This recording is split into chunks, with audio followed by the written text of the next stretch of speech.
Yeah, yeah. So our 30 plus clique is not just for people in the 30 plus, right? It's also for people who are in their teens and their 20s, and we see from our analytics they've been watching.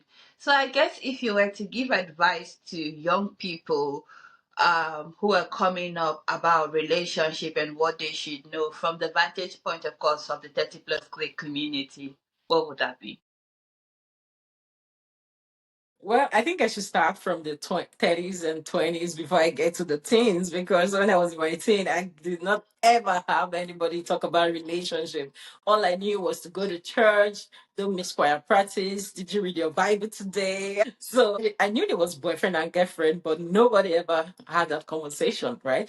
But so to our 30s, the first advice I would say is to take it easy on yourself. I know it's been a journey, because almost every girl's dream is to get married at 22, 24, 25, 27. And so you're 30 and you're in your 30s, and yet there is no guy around, or there is no ring yet, there is no wedding date yet. Well, that's not the end of your life. Take it easy on yourself. Give yourself some grace, give yourself some flowers, and give yourself some meekness, right? It's not your fault, right? So don't start looking back to those opportunities. Like, could it be that that guy was really liking me?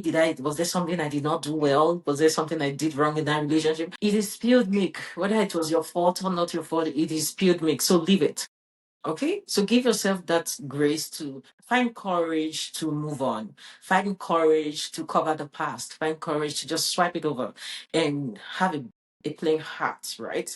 And open up your heart. So the thing with dating is it starts with you first. You need to come to that point where you've accepted the wrongs, you've accepted all the failed relationship, and you're like, you know what, that's okay. It's nothing that I did wrong. Even if you did wrong, that's okay. Just let it go.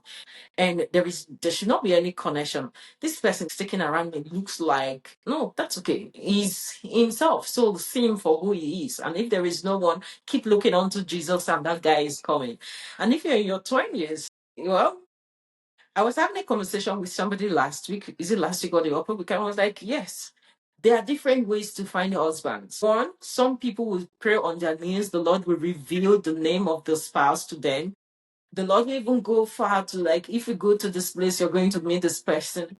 The Lord will even go far to say, this is your wife, this is your husband. That's okay. If you're in that category, congratulations. But if you're not in that category and you use common sense, that's awesome. But also, you need to be strategic. You're in your 20s. You don't say hello, hi. You don't talk to anybody. You go straight to fellowship. You come out without even greeting the usher. Hi, brother. And somebody will say, hey, can I walk you home? You just walk home with a straight face. Be strategic. I remember being in one workers' meeting and my pastor said he was addressing the single sisters. So, like, you're looking for a husband and you cannot even put Vaseline on your lips. Be a girl, right? And be inviting in a certain way, not in the negative way, right? And so that way, and if you're a teenager, that's not your priority. What your priority should be now is to know you. What kind of teenager are you? What are your strengths? What are your weaknesses? What do you really like? What are those kind words they tell you and you're like, oh, mushy mushy. So you need to know why those words get to you. You need to know why you react that way. You need to know what makes you happy, what makes you angry, and what is that stretch point? What is that stretch point of your joy? What is that stretch point that will trigger you to being upset? Discover and uncover yourself, Max. Oh, that's very good. And I'm glad that you talked to the church people so I can now talk to the non-church people. Okay. There's something that I've been hearing recently online in terms of relationshiping, and it's always been from the context of like your 20s are the periods for which you are supposed to have fun, date around, meet people, have just basically have fun, and whatever happens, happens. And then when you get into your 30s, then you can settle down and stuff like that. I want to tell you that that is a lie from the pit of hell. And that's just facts. Your is a period where you build character. The character that you build now in your life is going to lead you towards the latter ends of your lifespan. There's a proverb in my language that says you don't learn how to use left hand from old age. because that simply says old habits die hard. So whatever habits that you're going to pick up now, or whatever values you're going to pick up now, will be the values that you will translate towards the latter ends of your life. So don't let anybody tell you to have fun, date around, sleep around, stuff like that. If that's not who you want to be, then don't do that. Take your time to meet somebody. Take your time to to create connection, to learn how to be in a relationship, to learn what it means to be committed to a person, to learn what it means to have create a bond with somebody, to learn what it means to show up for your partner in the way that they need you to show up for them, not in the way that you think that they need you to show up. To learn how to value your body, because your body is yours and you shouldn't give it for free. I don't understand how we got to the place where people are just sleeping around up and down, and it just cheapens your body. Learn how to value your body. Keep it for yourself. And if you want to sleep around, let that be. If you want to sleep with somebody, let it be somebody that actually values you, not someone that actually. And not that I'm advising you to sleep around, by the way, but I know that people are going to do it anyways. But anyway, I digress. But like, if you're going to do it, let it be with someone that actually values you, and don't cheapen yourself. Understand that life is a journey, not a sprint. And oftentimes, you don't want to keep with this mentality of like, I'm going to meet my Mr. X, Y, and Z in my 30s, so let me have fun in my 30s. Because you're not the one who is writing the script of your life, neither do you have a crystal ball that you can see what the future may hold. I would advise you not to be too caught up in what the culture, the world is saying you're supposed to be doing at this time, and then you miss a great opportunity for yourself. Take the time to be the best version of yourself in your 20s. Build your career, build your life, create values that can translate into the latter end of your life. That's one serious advice that I'm going to give you. And I know that on TikTok and social media, many people are not saying these things, but I promise you, if you do it, this is what you would love what your latter end will look like. What a very, very great piece of advice from your heart and from experience. And so that's so awesome. That's so soothing. And other thing you really want to look into is, do you have a vision? Do you have a dream of your future? So don't wait till the next 10 years before you start thinking about what your 30s or what your 50s should look like. Right here where you are, whether in your teens or in your 30s, start painting a picture. What kind of man do you want? What kind of wife do you want to be? What kind of husband do you really want to be? What kind of children do you want to raise? Where do you want to have this? Start painting those dreams. Start painting those pictures. You might not be able to fund it now because you're not ready for that now. But don't just show up at 30, like, oh, this is 30, what next? No, don't just show up at 40 and like, oh, this is 40, what next? Paint your dreams, paint your pictures. Yes, relationship is very important. There are so many areas and angles to look at relationship, but different angles has to deal with you. So what kind of relationship do you want? Paint your pictures towards your next 10 years, towards your next 20 years, towards your next 30 years, towards your career goals, towards your relationship goals, towards your dating goals. What kind of courtship do you want to have? What kind of marriage do you want to have? Are you planning marriage already? What kind of honeymoon do you want to have? Don't just allow life to shape you. Take your life and shaping it and relying on God for direction.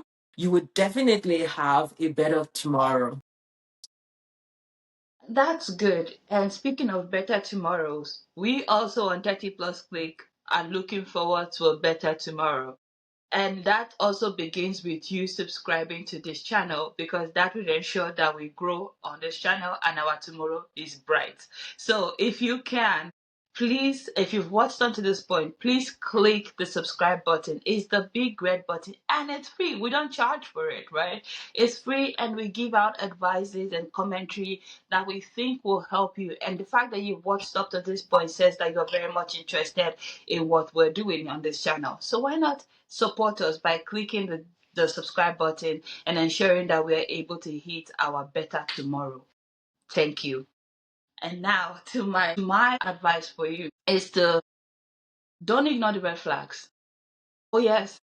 The reason why I say that is there's some things that deep down in your heart, and I know that this word red flag has been used so many times that it's starting to lose value amongst people, and it's starting to lose value in our community, in our spaces. But if I were to advise you about what you shouldn't do, is let's just say intuition.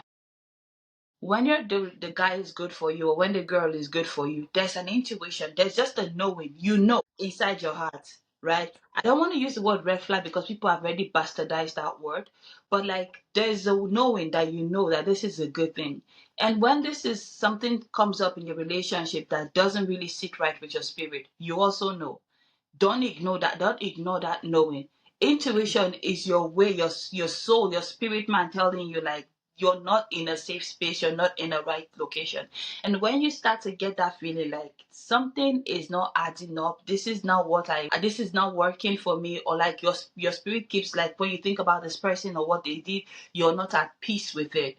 Do not ignore it. Do not ignore it. Do not explain it away. And do not let people explain it for you.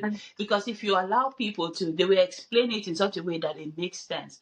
But if it doesn't, if you keep on having that knowing feeling in your heart, like, it's not it, something is not right, I would say don't ignore it. A lot of times people end up ignoring, explaining away things, and then they're in relationships that's supposed to end within 3 to 5 business days. But next thing they find themselves, they're married to the person, and 15 years later, 3 kids later, they're getting a divorce for something that should have ended 15 years ago on the second date. Don't ignore it. Don't ignore it. If it's not right, it's not right. I said to a friend recently, if the relationship was going to end from the beginning, regardless of how you patch it, it will still end. And I know this because I've experienced it. Don't ignore it. If you know, you know. Yo. You know, yeah. And so, at this point, sometimes you get into a relationship or you see a guy, oh, I love this aspect of his life. I love this character. I love all this. Validate those strengths. If he's a nice person, you need to be sure that he's really a nice person beyond you, right? If he's a person of integrity, you need to test it, right? If he's a good man, he's a kind person, you need to test it for every of those of his personality that you like. Don't just run away with it. Don't just move on. You need to test it that yes, this is real. It is beyond you. This is who he is, not because he or she is dating you. This is his personality. Because at the end of the day, life would definitely happen. One thing he might not lose is his personality. One thing he might not lose is his kindness. One thing that might not really go away so quickly is his integrity, because it was never about you. It is him, right? Or it is her, right? So validate those things. Don't just assume. Don't just conclude that, oh, I think he's a person of integrity, or I think he's a kind man. Validate those strengths before you take that relationship to the next level. Yeah, Max. Yeah, for me, and the next advice, and then this is from something that I've learned over the years, is not to surround yourselves with oh yes people. And by yes people, I mean people that never tell you the truth, people, because sometimes you are the problem in the relationship and you need someone to tell you and to be open with you, to be very clear, like to call out your bullshit and be like, no, you're overreacting here. You are the one that made the mistake. If you only surround yourself with yes queens, oh, you can do no wrong kind of people, you will never be able to smell your bullshit, and you will never be able to grow. You will never be able to learn.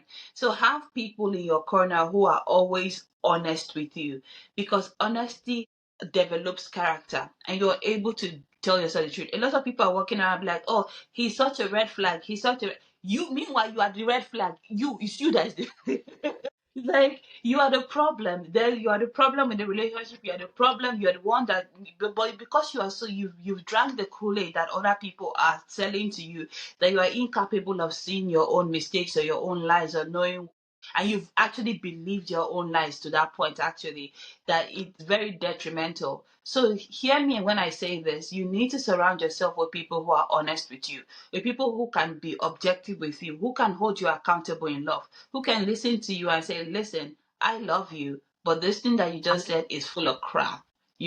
And this attitude that you just displayed here is not it. You owe your partner an apology, and they should be unapologetic about telling you that. You get my point? Like, you have a lot of people who are able to hold you accountable and make sure that you are able to develop the best character at each point. That is my advice to you. If you don't do anything at all, get good people in your corner who are not afraid to tell you the truth. Learn to forgive, learn to overlook. Don't be too critical over everything your friend, your partner it does. Just learn to just, okay, let me leave it. In as much as it's not risky, there is no safety involved, it's not going to break your heart, and it's not red flag, like Max said. Learn to let go, learn to overlook, right? It did not show up on time. Okay, what were his reasons? Was it traffic, or that's his personality, or what is it? Those, it's not everything you take so critical. Also, but don't overlook domestic abuse. But there's some things that you don't have to take critical. Oh, he did not wash the plates. That's okay. I'm actually telling myself I don't like dirty plates, but you know what? But learn to overlook, learn to just overlook, learn to forgive, and learn not to hold things too seriously, right? And that way you're able to keep people around you, you're able to, have better relationship, Max. One of the things that I actually was just thinking about just now as you were speaking, I actually feel a little bit sad for the generations that are coming up before us right now, like the 20s, the 30s, the teens, with the babies and co. The reason being, there is such a over dramatization of life on social media that it's very difficult for you to see reality outside of social media. When I was coming up as a kid, and I'm not that old, so I'm the one aging myself right now, but like, I'm really not that old in reality. But like, when I was a kid, we didn't really have social media. So I had the kids down the block who were my friends. We ran around, we played, we had a good time. I wasn't comparing my quality of life with the people in America. It was not my reality. And when I started to date either, I wasn't, I wasn't really comparing my dating life with Kylie Jenner. She's in her lane, I'm in my lane right here. Like, it's not something. But of course, with the rise of Instagram and Instagram baddies, Instagram models, or the it girls and co, you realize that everybody's aspiring to a mirage. The funny part of it is, like, being on social media, even recording this video, it's going to be cut and edited to put out the best product, right? It's the same thing with social media. Social media is not a real place. You cannot compare your reality with with somebody else's cut and edited version. And that is something that people often do, especially in relationships, where you see somebody will come on like, oh my guy, he just bought me 5 Birkin bags, or my guy just bought me five perfumes. Some of those people bought it themselves. I'm going to tell you now, in case they did not tell you, they bought it themselves, and they say my guy because they wanted to pepper you. Then you look at your John Coney, you understand, sitting beside you, and you're like, you did not buy me this, you did not buy me that, and then you are comparing your life to somebody else's lives. Social media is not a real place. Social media, I repeat, social media is not a real place. You don't need to feel pressured by somebody else's manufactured life. Learn to appreciate your own reality. And if you want something, there is nothing wrong in aspiring to be better. Dreams are there for a reason. You have the ability to dream dreams because you have the ability to create the reality you want to see. So there's nothing wrong with that. You understand? There's absolutely nothing wrong with that. But then using somebody else's manufactured product to compare your reality is where I say draw the line. Because I said on this channel, because I taught grass, that's don't do that. That's my advice to you. And I think if you take it, it would save you a lot of stress. Hmm. Yeah. And one of the last concluding points is that you need to grow. Desire growth. You've been like this. You have this the same tone. When you're upset, you go AWire. You are angry the same way you've been angry in 2 years, you're still the same. Grow. Grow, grow, grow. Life does not revolve around you. It is only those that are able to grow from one point A to point B that are able to get the life revolving around them. If you don't grow, you're always upset with people, you're always angry at yourself, or you cannot let go, you're just there, give me, give me, give me, give me, give me. grow. If not, the life will grow. And you know what? The life will push you out. So grow. Grow in your tolerance, grow in your love language. Don't be the same person over years and you're just static. Grow, desire growth. And beyond desiring growth, find a picture of what growth looks like. Are you desiring to grow in any certain area? Find that picture and look at it. Walk your way backwards and just grow, right? Now, 2024 is going to turn into 2025. Did you grow this year? And talking about growth, we're at this point where we're also desiring growth in 10 plus click. And you can also contribute to our growth if you just like this video, if you subscribe, if you leave us a comment, and beyond that, if you decide to share this video to someone else and just tell the person, watch the 30 plus click, grow. And that brings us to the end of our show this day. And so thank you for watching. Thank you for growing with us. Thank you for sticking around us throughout this couple of months. And we really, really, really love you. But until next time, bye guys.